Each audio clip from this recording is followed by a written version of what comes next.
I'm sure if you work hard, you can get a few more before your time is done.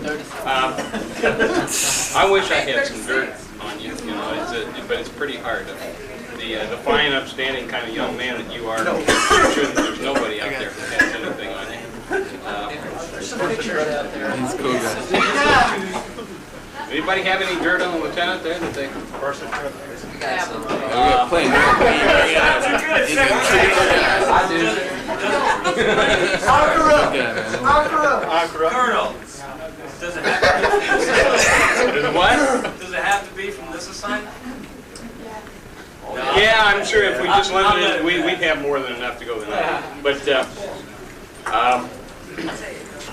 no, I probably don't need to go into any of that. I know that when you leave here, there's an awful lot of people out here who are going to miss a lot of leadership, a lot of maturity, and just sincerely a friend. I know what you've done the year that you've been here, and I know there's a lot of people who really appreciate you being there to help them through everything. I've appreciated coming in and having you there to support me.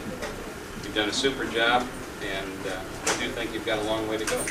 A lot of things ahead of you that will really be, you'll really step up to the challenge and help a lot of people in the Air Force. It's been my pleasure to have you here, and we're going to miss you. I got a test. This is the only stretch I'll ever get. Give me the dollar, please, then. I'll keep going until he goes to And kind of everybody just disappeared from work. Curious if you'd like to explain what happened that day. Well, I was new here, and I made the mistake. Somebody made an offhanded suggestion to me, and I made the mistake.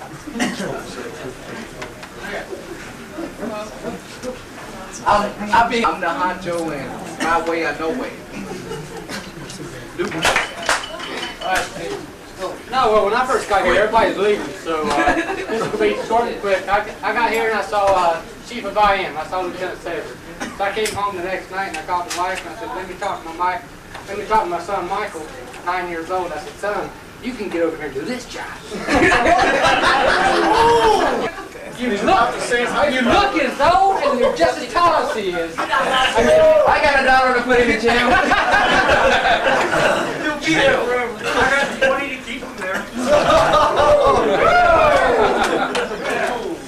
No, but he's been great for the last about 2 months I've been here, but it's been great, and I just want to say good luck, sir.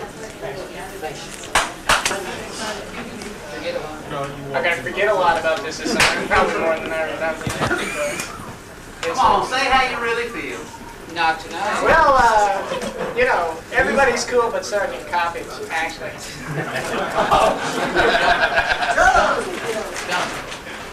I had a great time. The key to this tour is to volunteer, to get involved in stuff. Play softball, play basketball, whatever. Soccer. You lost a game for us.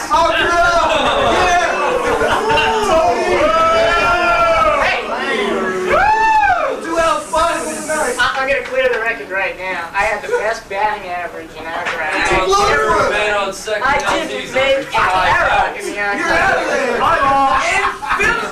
Finish choice. Okay, I want to thank everybody and best of luck to all the new folks. And you got quite a job ahead of you. But I don't want to keep it all serious. What I've done here is I put together a little tape to show you some of the highlights from their time at Bali. If you kill lights up here in front, I think lights, action, camera. What do you think it is?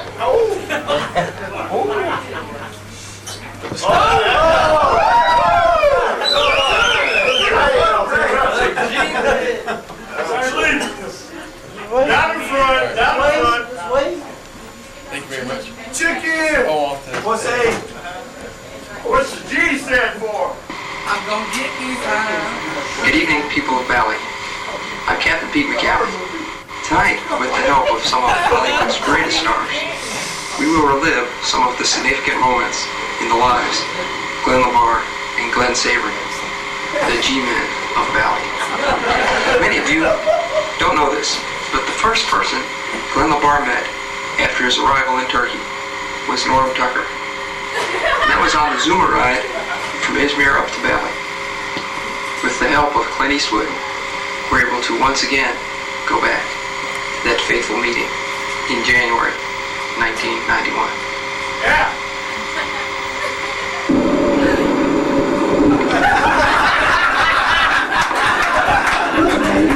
Man, I want to see if the shit ain't worked out over. No. I'm a singer, man. You heard of me. Stitch Jones, Earl of Funk, Duke of Cool. I just tell you,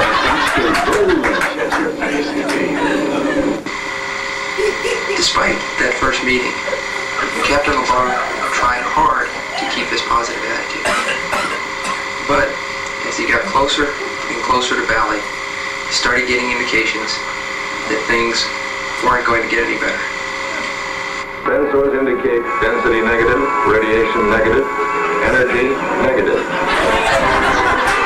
Glenn Savory had a slightly different experience. He arrived in Turkey at the end of January, when the war was in full swing.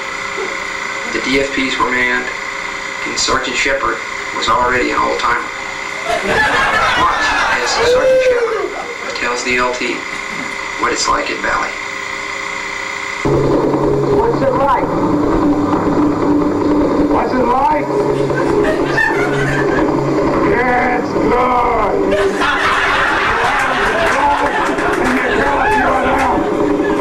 And they kill a few of yours. Then you go back to base. Eat.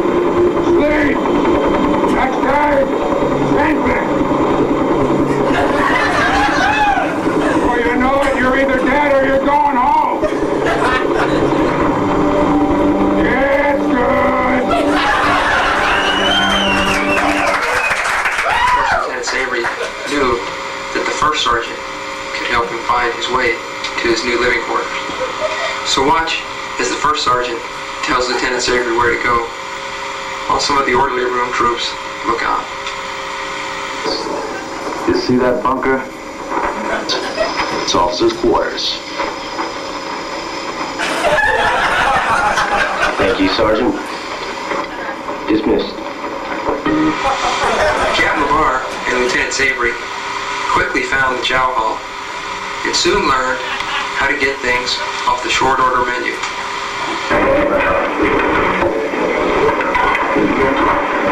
50 cents. 75. What? So.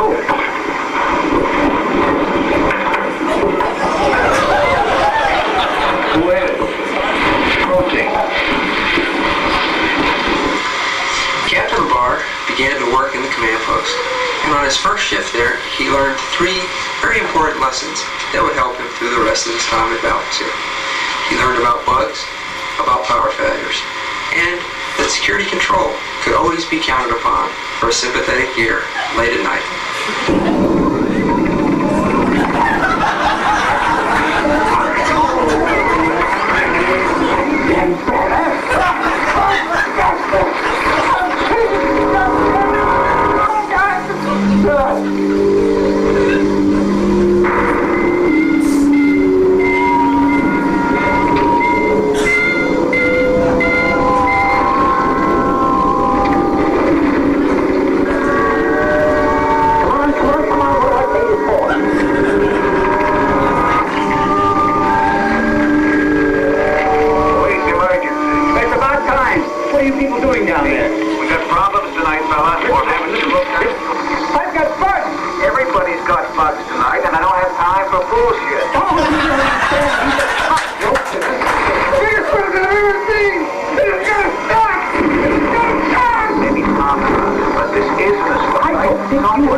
Meanwhile, Lieutenant Savory was having a difficult time convincing Colonel DeCapia that he was old enough to get a security clearance so he could work in the command post. So instead, he spent a lot of time driving the run to Izmir.